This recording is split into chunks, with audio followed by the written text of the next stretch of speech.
En la madrugada de hoy lunes, cerca de las 4:50 de la mañana, la policía recibió una llamada urgente, al parecer, que se había reportado un grave accidente en la rotonda de Ushiri.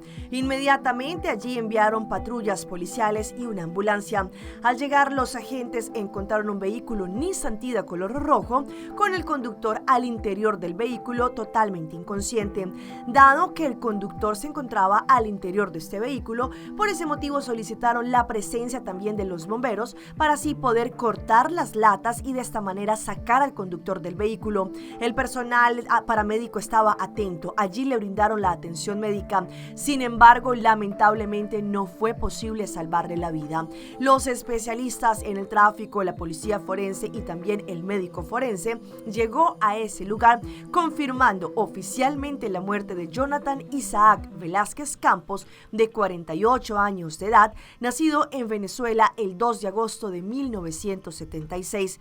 Un representante también del equipo de gestión de ayuda a las víctimas estuvo presente para poder ofrecerle apoyo a la familia que se encontraba allí y que estaba totalmente devastada.